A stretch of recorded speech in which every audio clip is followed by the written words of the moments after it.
So Chuck, Todd's mom is watching, okay? Okay. So what am I not supposed to talk about? No, you know. Okay, we might be live on Facebook at this point, but we'll just give everybody a minute to get on and then we'll get started. Everybody's got to bring their black rimmed glasses. I guess that's the theme for the evening. We should have sent the memo. Yes. I'm just scrolling through the attendees and just want to say hi to everybody. Thank you for coming. This is so amazing. I'll try not to cry throughout this whole thing. Well, that's less fun. We were counting on that, Todd. So good evening, everyone, and welcome to this virtual event we have to celebrate the publication of Little Pieces of Hope,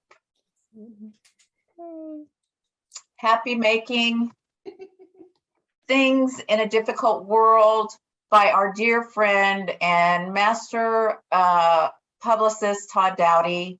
I am here with my colleagues. I'm with Watermark Books and Café in Wichita. I'm here with my colleagues, Jenny Werhill-Hemmeter. How'd I do? Werhill-Hemmeter, you're good. Okay, and Daniel from Anderson's Bookshop in Naperville, Indiana, Illinois, and Daniel Golden from Boswell Books in Milwaukee, Wisconsin. We are going to be joined, Todd will be in conversation with Chelsea Cain and Chuck Palahniuk, who are also amazing. But before we turn the virtual stage over to Todd and Chuck and Chelsea, I want to, the booksellers here on the panel want to give some Todd love and talk about what this book means to us. So Jenny's going to go first, then I will, then Daniel, and then we'll turn over the stage to the special authors we have. Well, hi, everybody. I'm Jenny Werhill-Hemmeter from Anderson's Bookshops, and I'm so happy to be here celebrating our friend Todd, and here with Chuck and Chelsea as well, and my friends Daniel and Sarah from the bookselling side. I have the dubious distinction of my birthday was the day that the WHO declared the pandemic on March 11th of 2020. I was in the basement of the bookstore. And of course, everybody just thought, oh gosh, what does this mean? And as usual, when we needed him, there is Todd on the internet telling us all things to make our lives better and to show us the light. Even though we didn't know if there was an end at the tunnel or where that end was, Todd was there to show us that. And he just inspires that way all the time in working relationship, but also with these amazing lists that became this amazing book. And so I love this book because I'm going to put it in the hands of everybody that walks through the door now, because it's the perfect little gift. You just need a little bite size of something amazing. Do you need to feel better about the world today? Then here, read a little bit of this book, a little bit here, a little bit there, or read the whole darn thing, whatever you'd like to do. But honestly, in watching Todd talk about all these things online, it has made me stop to think of all the things that make me happy in a certain day. So I'm going to give you my little list of happy making things just from today. Today happens to be one of my daughter's 9th birthday. So I'm going to start off with a 9-year-old with brand new roller skates who didn't fall in the driveway, but ran over my toe. My junior high student had twinning day where she wore the same shirt as her best friend. Other things today, vegan leather pants make me happy. Having the answer to a question and the solution for a problem. 92-year-old grandmas who are delighted by the hair that you've had since puberty every time you see her, again and again. Colleagues who take things off your plate, a spouse who does the dishes, vegetarian sushi, and probably most importantly, turning a work contact into, I hope, a lifelong friend and watching them accomplish something so great as all of this. So congratulations, Todd. Thank you for bringing a little bit of hope to the world through this book, but just through you every day. Oh, you already I got did it. me. I made him cry. We're in this 2 minutes and I'm already crying. First blood. Yes. Thank you, Jenny. Thank you. I love that. I love that you made your own list. We love you. Feeling is mutual. All right, back to you, Sarah. Okay, thank you, Jenny. You have the background, you did the list. I don't know how I follow except to say that I met Todd about 15 years ago, and I went into this big room at Doubleday, and I was with some other colleagues, and there were all these people there, and Todd connected with, I want to say me and no other person in that world, in that room, but I have to say that he connected with every single person in that room, and he made them feel special, and he made me open up, and he has been supportive of my store in Wichita, Kansas for 15 years, maybe not with everything I wanted, but certainly with his caring and, well, hey, but with most things that I wanted, Chuck, John Grisham, I mean, and I'll never forget, this is how personal Chuck is, and Chuck, this is how personal Todd is. I'm going to start crying too, and how well he does his job. I was at BEA one year, and I got invited to sit at Margaret Atwood's table and Erin, and they were speaking at BEA, and Todd comes up to me, and I'm thinking, who doesn't belong here? And it's me, because it's, you know, Margaret Atwood and all the people. And Todd comes up to me and says, have you met Margaret yet? And I'm just kind of like, well, no, Todd.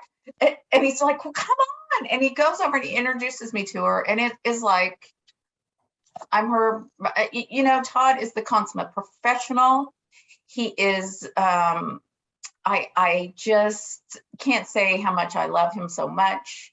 I've made friends through him. He's made friends with my friends. He's kept, you know, Kansas City and Wichita connected to New York. And I just could not be more honored to be able to sell his book, one that is addictive in its happiness and its charm and its personal approach to everything. And the essays that he's written to his mother about moving to New York and starting his career. And there is one for Halloween. It's a special edition. You need to be sure and check this one out. And Todd, we love you. I am going to have so much fun selling this book, and I'm going to turn it over to Daniel now. Thank you, Sarah. Oh, that really Oh my means a God, oh lot my God, to oh my me. God, oh my God. I like you. to always, I really should never shut off my, but then there'd be awful sounds. It's not pretty. So maybe it's better that I just a lot. I'm so grateful for being part of this. I'm so grateful for the book. I love that Little Pieces of Hope works in so many ways for me. I'm the kind of person who takes a reference book and reads it in order. So it's going to take a little while for me to get through everything, but it works for me as of hope, of course, but it's a memory book. It's a connecting book. It's a scavenger hunt. It's so many things. In fact, I just wanted to say all the musical references, and there were so many interesting things around. Like, I'm going to go home and find the most obscure album that Todd references. And so first I looked for my Frasier chorus singles and albums, can't find that. And then I looked for Pretty Polity, a little more popular, but still only one hit wonder in the United States. I can't find that, even though I just spent like hours watching all their videos again. And then I said, okay, I can find Erasure. So I found my import copy of Wild that has Blue Savannah. Oh my gosh. Because Erasure shows up on not one, but two mixtapes. So with their beautiful 1980s sense of wonder. I have loved the connecting of Todd, who loves and knows everybody. One of my favorite people came in, Diane Choi, who said, I worked with Todd. And I was like, oh. And then today I got an email from Bill Goldstein, who said, I feel disloyal to you because I have to go to another event, but I'm going to the event tomorrow. So he apologized for me because he's going to a different Todd. No worries. Yes, well, he's forgiven from, well, no worries for you, but I lost somebody. Wonderful. I am excited about selling it too. It'll be on an impulse table. And I almost feel like you could create your own mixtape. For goodness sake, you could make your own collage or artwork from this book. I just have the honor of introducing our two conversation partners today. I did all this research and I said, I have 7 different ways about how much Chuck Palahniuk, because how many books he's written. And then Sarah said to me, Daniel, you could just use the bio that the publicist gave you. And I said, okay. But I do have to do my own touch. And I just want to say that we are very grateful for having hosted Chuck and Chelsea in the store at UWM Ballroom, and also Chelsea in the store. And so we're so glad to be helping with this event as well. And I just want to say that all the mailings that Chuck's given us over the years of very strange things have paid off. And I do have one of my hands here that are still by my side away. So I wanted to say hello for that. Chuck Palahniuk has been a nationally best-selling author since his first novel, 1996, is The Fight Club, was made into an acclaimed David Fincher film of the same name. Chuck's work has sold millions of copies. He lives outside Portland. And I just want to say that though at last count, what I got was 19 novels, 3 nonfiction books, 2 graphic novels, and 2 coloring books, and several short stories. Chelsea Cain is a New York Times bestselling thriller author, Eisner-nominated comic book creator, and a founding partner of the Ministry of Trouble. Her 6 internationally best-selling Archie Sheridan, Gretchen Lowell thrillers have been published in 30 languages. The 12-episode TV show Gone, produced by NBC Universal International Studios, starring Chris Noth, is based on Cain's thriller One Kick. But my very favorite thing was when I looked up the in Fantastic Fiction, when they were listing the books under graphic novels, they said, sorry, we're not listing graphic novels by this author. I don't know what that means. Welcome, everybody. Thank you, Daniel. Thank you, Ginny and Sarah. We're so happy to be here. Thank you, Chuck and Chelsea, for joining me tonight. I love you guys. I'm so happy we're together. We love you. Are you seeing the chat, Todd? All of these people from all over the world who are congratulating you? No, It's but I will look. Yeah, you should look. You should totally look.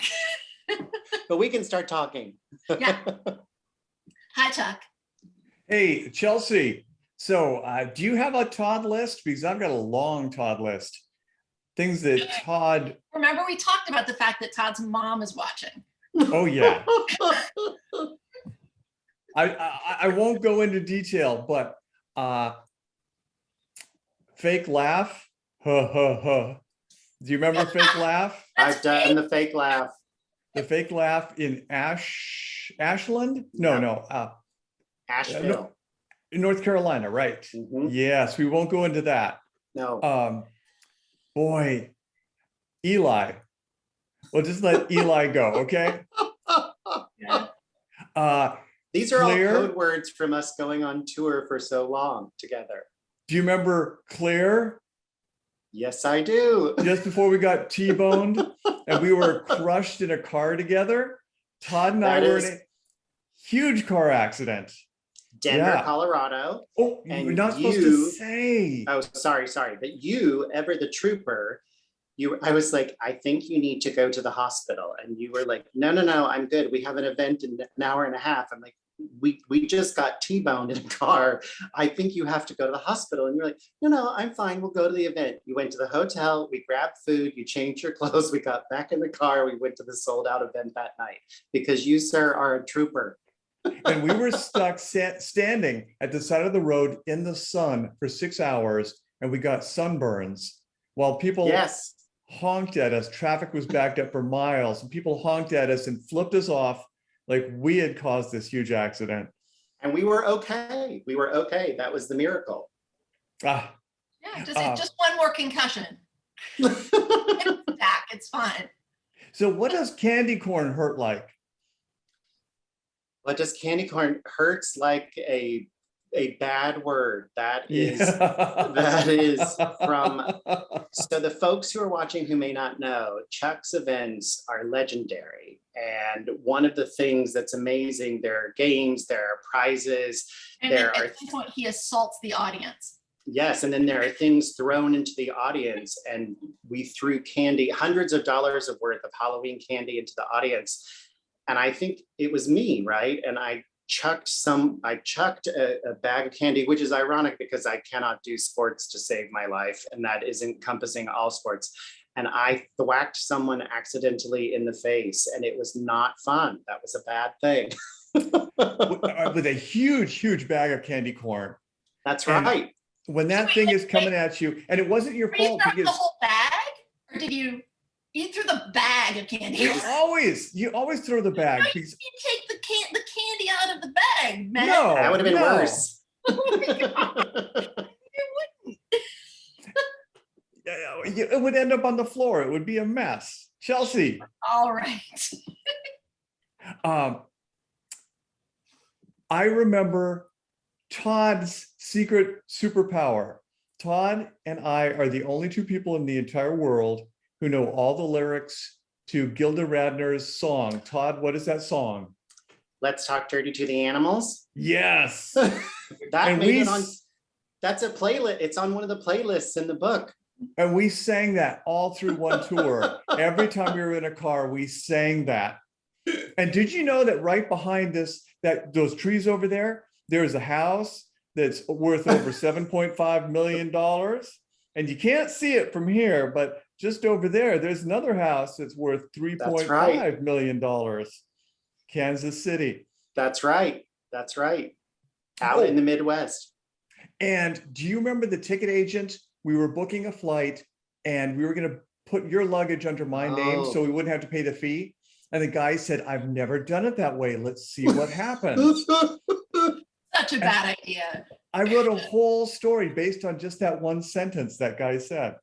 Yes, you did. And you know, we were always very lucky in the airports. Like I don't think we ever missed an event. We were never late on a flight. We always had such good luck, and we would go out on the road because your tours are always really extensive and big, and like 10 cities and such. And then there was, of course, the year that you, Monica Drake, and Chelsea, we were all together for 6 cities. Is that 5 cities? Yeah. Yeah. I remember on that particular tour, I had a delay because TSA was really interested when they scanned my bag, the fact that I had like 200 severed fingers and just pajamas. Well, you guys always had amazing prizes and stuff at the events. I mean, there were always toys and things thrown out to the audience. I remember once we were at Tippy Tina's in New Orleans with like 900 people on a sweltering night. And it was just this crazy, wonderful event. Chuck would it's the Easton Press editions, is that right? Of the leather-bound fight clubs and such for people. But the amazing thing about those times of like coming together, and even tonight with everybody that's here, is just that communal experience. And you guys always made it so fun. And I remember, Chuck, one of the things that was always incredible to see is how you would connect with your fans, and you have this memory that is a steel trap, and you remembered names and dates and places and had a real connection to people. And it was always sort of that just magic, ineffable thing about the events and the connecting to the audience. And it was incredible. It was so much fun. I'm going to jump in because I think that like I love that too so much, and I think that is what you're doing here, right? Wow. Really, is like there's such a sense of connection reading this. Like I was telling Todd, like I tried to do like a little selfie video where I was just going to read a page and post it, and I couldn't do it without ugly crying, like not in a sad way, but in just like being just so deeply moved. I'm so happy to hear that.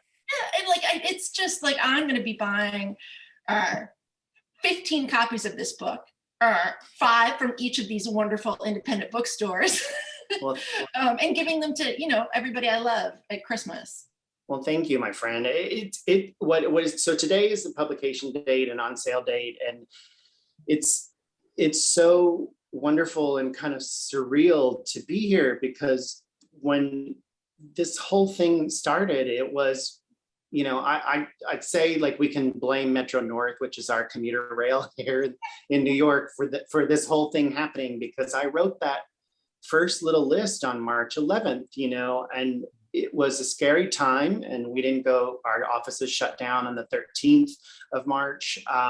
But it was about going to that place that kind of celebrates the things that bring you joy in life. And, that first list that day had, everything on it, from like a fat goldfish to New York, to a really good burger, to a really bad DJ at a wedding that becomes a really good DJ at a wedding, to any movie of Katharine Hepburn's, but especially her entrance in Lion in Winter, Lin-Manuel Miranda, The Mixed Up Files of Mrs. Baisley, Frank Weiler. And it was all these things that kind of just bring me happiness. And I just kept going. Like the next day I did it, and then the next day I did it. And then pretty soon the list just kind of became this thing that I was doing every day. I did everything on my iPhone notes, because I was adamant. Well, I really didn't want to repeat things. You'll see there are little Easter eggs throughout, like the Addams Family pops back up,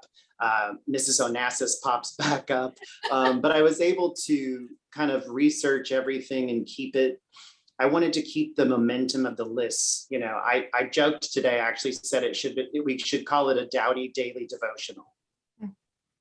I think that there is, like, beyond the content, which is so nostalgic and so connecting and cozy in the best sense, right?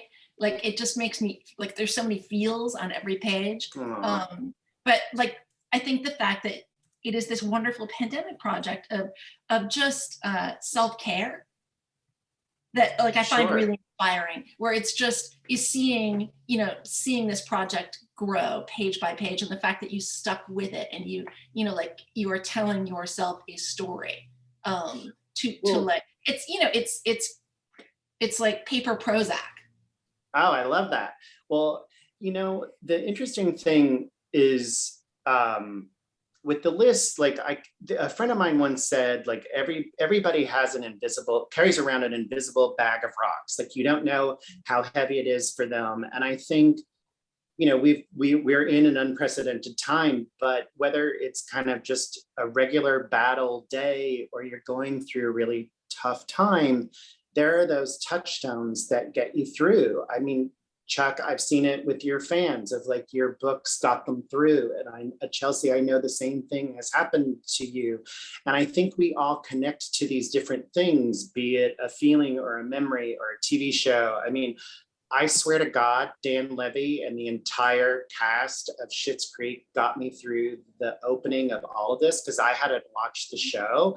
And then when it was over, we finished it a few weeks later, and the madness was still happening. And I remember the last episode, it was just the ugly cry.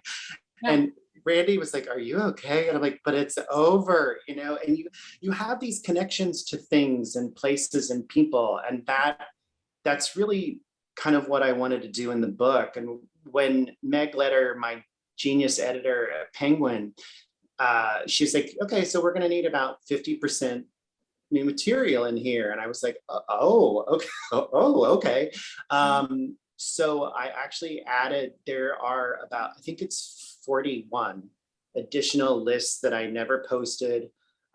There's 16 different essays in there, from That Song That Got You Through. Mine was You Ought to Know by Alanis Morissette.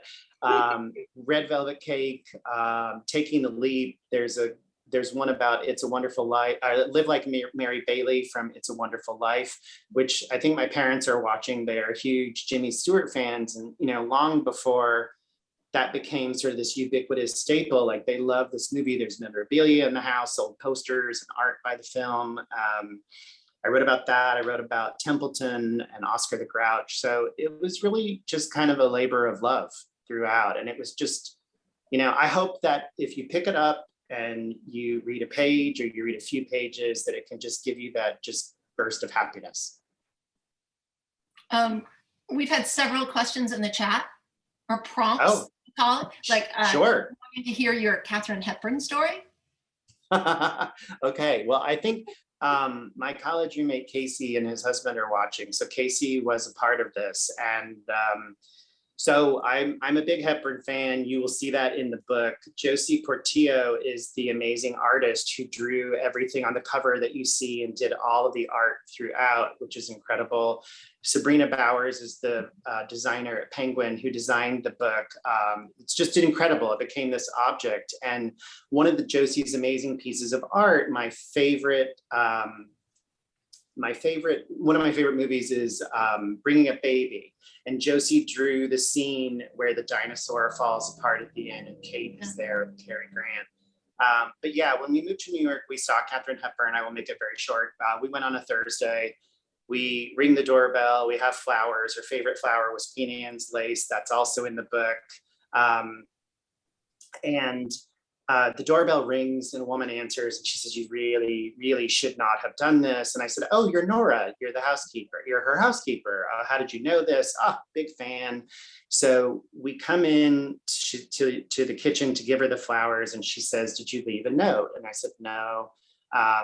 We just moved here. We moved here from Illinois. We drove out in a U-Haul after graduation." And she said, "Well, write down your address. I'm sure she'll want to thank you." So, we're there. And then I'm furiously writing and I don't hear this, but Casey sees the door swing open and hears, "Who the hell are they and what do they want?" And then Nora says, "Oh my God, you have to go, you have to go." So we leave, we get down the block and I realize I'd given our new apartment address, but I forgot the zip code in addition to not hearing her. So Friday morning, we ring the bell, it's a bigger bouquet. Nora answers the door and I said, "Hi, Nora, it's us. Did she leave for Connecticut already?" Because I knew she went to her weekend house. "Oh, she did. And she loved the flowers. And come tell my friends about how you drove this U-Haul out here." So we come in, we visit, and she says, "Why don't you show up on Monday night? Maybe I'll try to get you in." And we're like, "Oh my God," And so Monday night, bigger bouquet of flowers, ring the doorbell, Nora's there. And then, unfortunately, Miss Hepburn had company that evening, but here in the apartment is a framed note from her on her personal stationery. So that was the result of being 22 and completely idiotic and stalking your idol in New York City. That's an important lesson, a teachable moment. I don't know about that.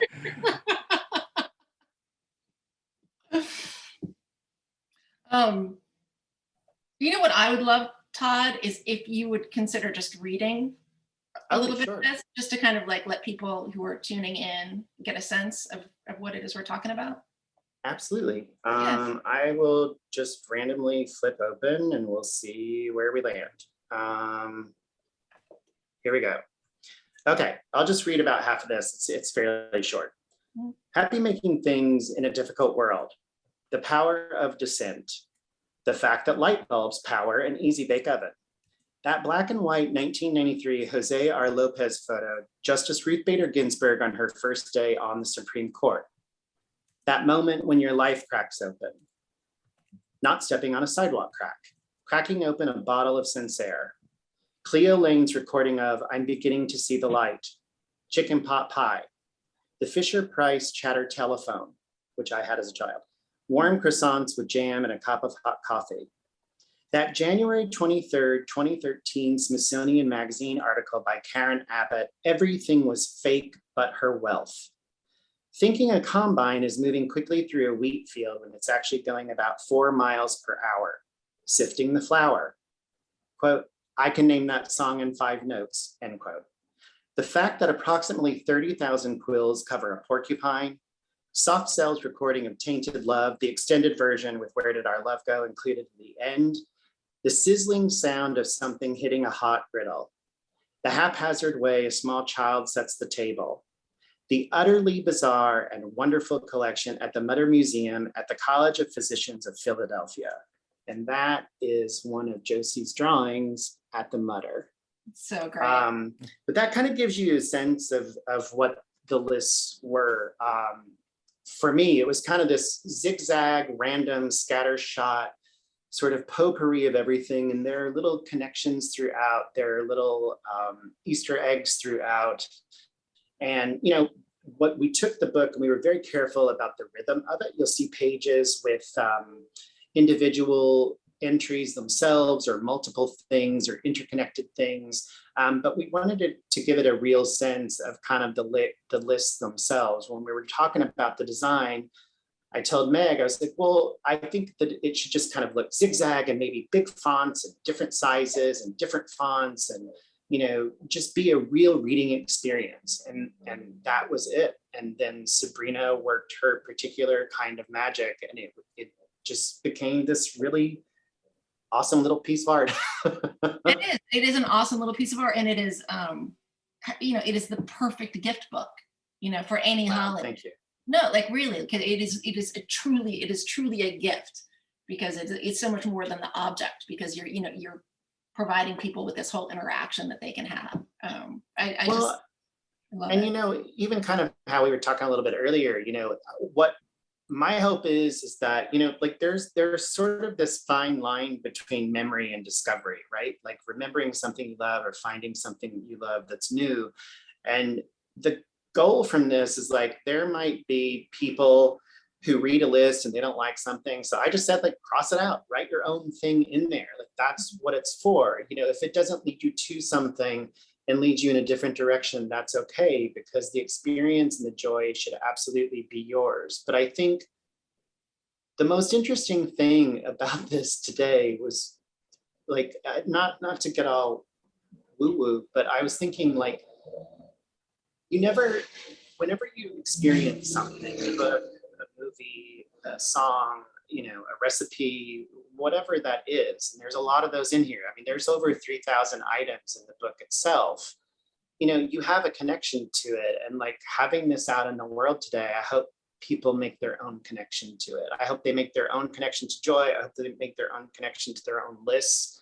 You know, that was really kind of how this all started. And when the posts would come up, and Chelsea, you commented on a lot of them and put different things of your own in there. It was amazing to see people react. It's really moving. I love you so much, Todd. The feeling is mutual. So tell me about when you guys first met, because I heard about you, Todd, for so long before I actually got to meet with you and go into the foxhole. I can remember exactly when it was. It was 2004. And Chuck came to Penguin Random House for a paperback signing of Haunted, organized by our late friend Russell Perot at Vintage Books. And we were on the second floor at the cafeteria, and there is Chuck. And I was like, oh, and I knew that I was going to be working with him because my colleague Emily was leaving Doubleday. And Russell brought me up to Chuck to introduce him. And you were so kind and gentle and just immediately warm and enveloping. And I don't know, we just had this instant connection from the get-go. I mean, I've been so lucky in my publicity career for so many reasons. And one of those is not only Chuck and your friendship and your mentorship, and I'm going to try not to get verklempt, but the fact that we got to go so many places all over the country together. You opened a world of all the booksellers for me, because normally what a publicist does, we're behind the scenes. Like, me doing this tonight is absolutely bonkers that I am on this side of the publishing fence to begin with, but we're always behind the scenes, you know. And to go out on the road and kind of meet everybody and see where the events were held. And again, your events are always, when you do what I call the show, like, there are these big, extravagant, wonderful hours-long evenings. And just to be there by your side and watch all of that happen was amazing. But you really, you know, because I was able to help you with the events and go, it really opened a whole world of bookseller friends like Daniel and Sarah and Ginny and many, many more for me. I will also tell you another good Chuck story, which was one year no, this is a good one. You'll like this. Okay. This is turning into a Chuck Palahniuk roast, which I love. No, it's not a roast. It's a good one. So we were at BEA one year in New York, which was our annual book expo convention, where all the authors come in, everybody sort of celebrates the coming year in books. And we we have traditionally had this huge Knopf Doubleday party. And this night it was really epic. Chuck was in town. I saw Lori Zook is here, who's from our amazing sales team. She was up as well. Hi, Lori. And we were all at Cognac, RIP, which is no longer. And it was just a star-studded night. Like it was Chuck and Joan Didion and Martin Amis and Ian McEwen and all these people were there. And Chuck and I were talking and Nora Ephron came in. And Chuck is a Nora fan. And she was standing there and I remember you did this, Chuck, you went, oh, it's Nora. And I said, it's her, like she's here. And I said, do you want to meet her? And you were like, no. So I was like, no, you have to, like, you're a huge, huge fan. I know you love Heartburn. And so I walked over to Paul Bogarts, our amazing colleague at Knopf, and I said, Chuck wants to meet Nora. And he was like, bring him over. And then I remember I didn't go with you, but you guys stood there for probably like 20 minutes just chatting. And it was like this great moment of seeing you connect with somebody that you loved as a writer. And that was really awesome. You know, and especially there were so many moving parts to the events. The events were always just had so many demands about, we need a space this size and we need a sound system and we need to be able to control the lights entirely. And we have nothing but needs. And you managed all those demands so that 800 people, most of whom had never been to an author event, we could give them something fantastic that they would walk away and want to go and see another author event. And even if something kind of unpleasant happened, it was still part of the sort of drama that we were presenting. And it was always just such an impossible task to synchronize the music and to set it up so other people could have the time of their lives. So it was like hosting an enormous Jay Gatsby party in one city after another for a dozen cities. And then as soon as we had it all perfect, as soon as the last event was just gloriously perfect and every cue was lined up, and you were a theater major and Chelsea's the theater major. So you knew all about theater. You knew exactly how to make this thing work. And you were like a director. You were like a director and a stagehand and the front of the house guy. You were everything. And it was all to serve those people so that every single person in there felt like they had taken part in this one-of-a-kind thing. And the heartbreak is that by the end, by the time we got the entire show, all the kinks worked out of it, it was over. The tour was over. But, you know, damn, it was just such an impossible task that you made happen every night. Yeah. I don't know about that. Oh, and dealing with people who weren't happy, you were such a bad cop. Well, that was where I learned publicist voice, where you know, it was capital P, capital V. And that was when, you know, it's like, how can we help you? And, you know, something like that. And then, you know, whatever. And then, you know, Ginny from Anderson's knows, Daniel knows that there comes a point where it's like, I'm sorry, what did you not understand? You know, with whatever the crazy demand was, every publicist has done it. But I will say like 99.9% of the time, everybody who has come to an event has been wonderful and patient. And it really also, the thing that I've been thinking about a lot lately is I think specifically for book nerds like all of us, that books are both, you know, a door and a mirror. And I think that people can find themselves in books. I know I have throughout my life. You know, this apartment is littered with them. Randy says I can't bring one more thing in here without taking something out because I'm starting to hoard. But I think that at the events, it's this sense of community that combines that brings everybody together. And I think a lot of these stores, especially like tonight, like Watermark and Boswell and Anderson's, they're the reason that we are here. They're the reason that I'm here. They're the reasons that, you know, we have books in our hands. I have merch. I did dig out a few things. I dug out my Anderson's t-shirt, which is when I think of books, I touch my shelf. So that's one thing I have. You guys, Sarah. do you know, Todd, like tonight is actually the anniversary of our Anderson's event in Milwaukee? No, I did not Really? know that. Literally. Oh my gosh, that's amazing. Yeah. I have my Sarah, I have my Watermark hoodie that Chuck and I bought when we were at your store. Daniel, I do not have any Boswell merch, but I will go tonight and order some. And I also have, well, this is just one of many, but this is one of my Chuck shirts from our time together. But I think the most important thing is like support your bookstores, support the authors that come to your bookstores. And I'm just grateful for everything everybody's done to get us here tonight. Well, and that's the thing about independence is really only the independents could host those fantastically giant offsite events and find a venue and orchestrate, make sure that everybody was completely served. Yeah, and it was just grueling. It was like mounting a military campaign, every year. But it was so much fun. And I always remembered like looking and seeing how much you had done because the publicists, we're the caboose of the publishing train, right? So for those who are watching who may not know, like I help organize the events with the stores and the media and all that kind of stuff, the travel. And so I would always love to look at the end of the tour and see how long the schedules were. Like some of yours were like 65 pages long with all the moving parts. Yeah, it was good times. It was very good times. I did see something that I believe is from my sister in the chat that says, was that a Quattro's cup you just drank from? And yes, it is. Quattro's is our local favorite pizza place in Southern Illinois.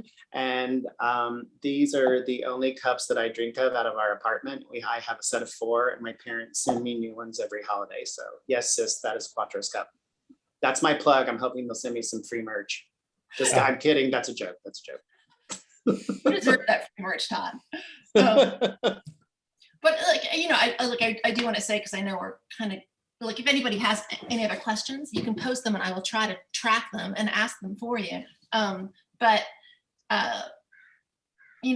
we're doing this for Todd, and we're also doing this to celebrate these wonderful independent bookstores, right? So if you're thinking about buying this book, buy it at an independent bookstore, buy it at your local independent bookstore, and ideally one of these 3. Perhaps buy a couple books from each of them, because it really makes a huge difference, and it's something that we can do. But like this is, it is such a terrific book that is going to make you feel better about yourself. And there are so few books that we can say that about. Like, feel better about yourself. It's not like Instagram, which makes you feel worse necessarily, right? Like this is guaranteed to make you feel better about yourself. So if you need a quick pick me up, you can flip open to any page. Any page, yeah. I tried to make it also as sort of universal as I can. There's facts about science. There's stuff about animal group names that are in there. How long the Route 66 is. But it's just been this incredible journey over the past 18 months that I never expected that very first day. Who knew? I mean, who knew that we'd be in this? But yes, but like who knew where this would lead? And it's been just kind of fun. I mean, I would sit down every night. It took about an hour and a half to 2 hours, and it would be something that sparked it. I'm a pack rat, so I save everything. I save postcards and articles and stuff like that. Or we would be in the car driving, and I would take a photo of the radio screen to remember that song. And I think one of the weirdest parts of this, in the best sense, was that being so isolated and being so cloistered as we were here, all of us, and especially here in the Northeast, and not going into the office, I guess I started noticing things around me a little bit more, or remembering things a little bit more, and a lot of that worked its way into the book, or just, kind of falling down a rabbit hole of research every night. Like, this is not all committed from memory. There's no way I could do that. But that was another good thing that happened. Well, and the book also demonstrates something, and I'm going to jet out of here for a second to bring something back, a relic. But your hobby, at least until your new place, was quilting. And it seems like this book is very much an act of kind of curating and preserving and archiving this enormous numbers of things of the moment and up to this moment. And so Thank you. in that way, it seems very much like this fantastic, quilting together of these very specific small details. And I find that really, really kind of completely in character with you. And Oh, thank you, Chuck.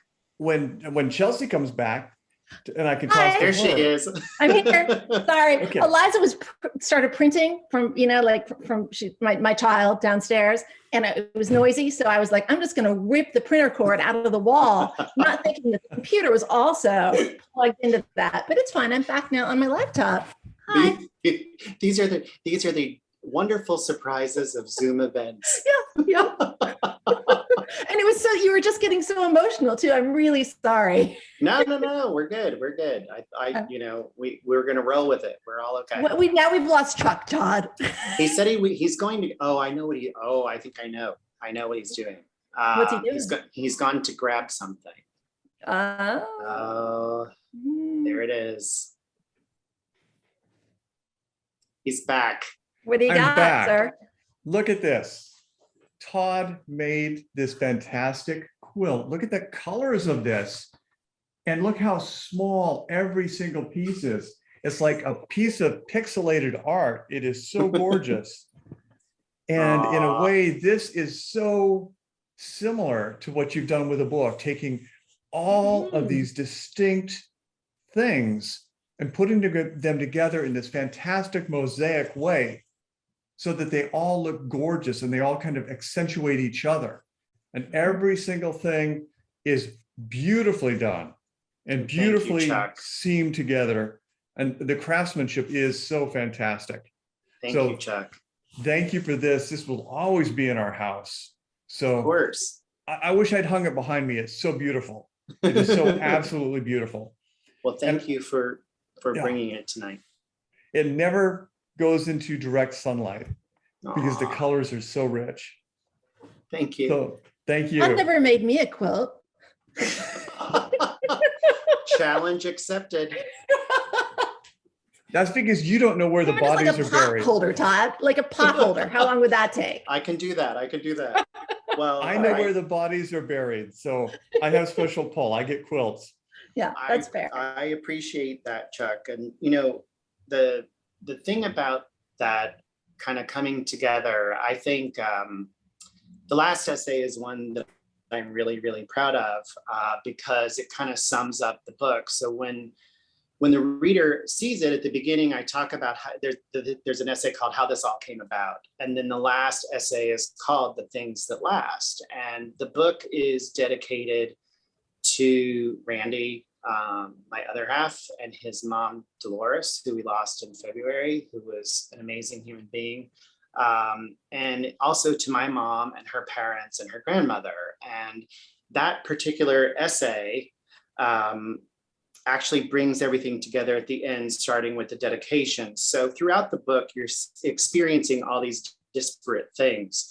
And, these are things that have lasted, a piece of art, a book, anything that you're holding today. It could be new, it could be decades old or not. And the thing that struck me while writing this was that love lasts as well. And my mom lost her parents and her grandmother on the same day in 1960 due to a car accident and a heart attack. And I know that love lasts because they must have loved her fiercely for as much as she loves me and my sisters.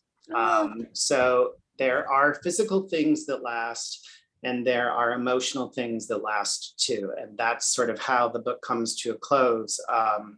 There's a very specific thing that happens in that essay that was really moving to me, that I think if you take a peek, it will hopefully move the reader too.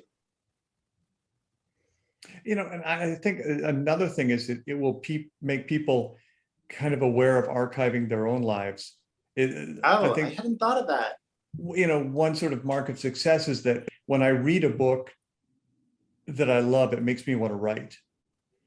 And so I think that people are going to read this book and it's going to really, really put them in touch with that same deep impulse to start to archive the things of their lives. And Todd makes it look easy. Well, you are very kind, and if that happens, even if it's just 5 things that people are grateful for in a day, or their own list, or their own mixtape, their mixtapes throughout the book too, then that would just be awesome. Oh my gosh, there's so many things I can't talk about because your parents are on here. Exactly, Chuck. Yes. I can scroll there. Okay, there's the number for Quattros, which is good. Let's see. Yeah, it's mostly just compliments about how articulate and wonderful you guys are. Aw. Well, I want to ask you one more thing before we go. So there's an essay I have in the book about teachers, and Mrs. Bullard was the teacher who actually might be here tonight, who made a difference in my life. And I know that the 2 of you are teaching together now, writing, and I'm wondering how it's going. I'll call you later. Chelsea, lie. No, it's great. Well, It's tell great. us when you started and how many students you have. We started about 20 weeks ago. Yeah. And Wow. we've got about 22 students. Yeah. What did the believer call them? Kind, magnificent weirdos. Oh. And it's going very well. It seems like everybody is learning how to do at least one aspect of writing really, really well. Nobody's really put it all together yet, but everybody has improved in at least one aspect. So that's great. Yeah, I'm really happy with some quality of every single piece that we're seeing in workshop now. Now, Chuck, I know you had taught before. Had you taught before, Chelsea? No, not in any real way. No, nope, Okay. not at all. Like Chuck literally just sent me an email and was like, let's teach a class together. Like it was like one line. It's like, all right. And that's how this all came about. It's just cycle back. Like we all seek community, right? Sure. And right, that is so much a part of this, of every project we've discussed, right? From the tour, from your book, certainly our class, it is just this, it's seeking community, like especially right now. It just feels so important. And I think that, we embarked, Chuck and I, on our particular project, out of the same impulse that, Sure. that you fueled, your desire to write this book. And I think, it's just more important than ever that we all do what we can to appreciate community and to embrace the community that we have and to reach out to people and to improve our own emotional intelligences, which is also something that I think your book is so brilliant at, because there are so many prompts, to one's own story. That's true. I hadn't thought of it that way, but that's really true. The prompts are important. It can lead you. It's that line. It's that fine line of memory and discovery. That's kind of an interesting thing to think about. Mm-hmm.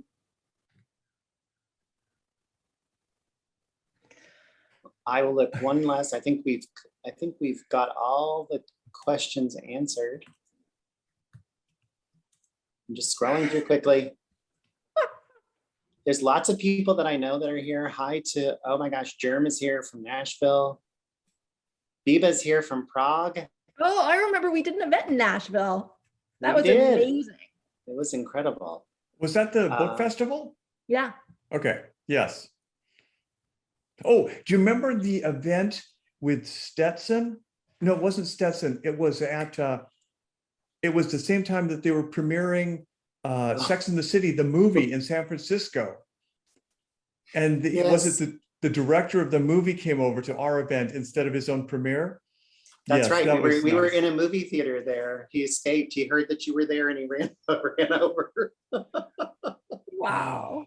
And we were spraying, I can't remember, it was Stetson because it must have been snuff. Because It we were was. spraying Stetson in every single book. And we You just did. stunk of Stetson. Yeah. For about 2 weeks after that tour was over. Sounds Yep. really hot, you guys. It was a crazy night. We've had some crazy times together, and tonight is one of them. Mhm. Oh my We're gosh. Very grateful for you, Todd, and grateful that you have given the world this book. Okay, like this Thank you is guys. it's a wonderful achievement, and thank you so much for including us in this evening. And like I'm not kidding. Like I'm literally buying 15 copies of this book at least.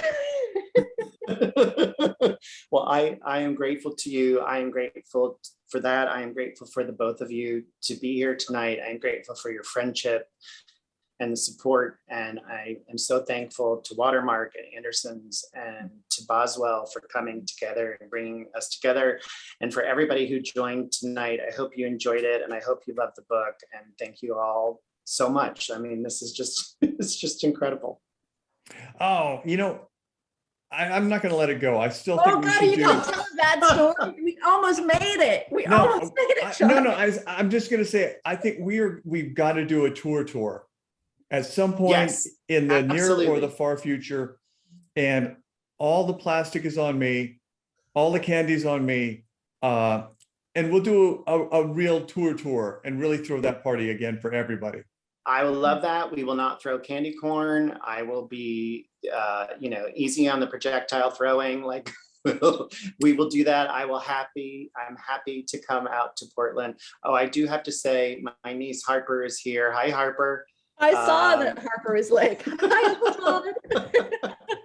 But I would love that. I will come out there anytime to be with you guys when we can do it. That would be amazing. Or maybe we come to Watermark or Anderson's or Boswell. But support your indies, and thank you all for tonight. This is amazing. Thank you, Todd. Thanks, All right. guys. Love you guys. Goodbye. Bye.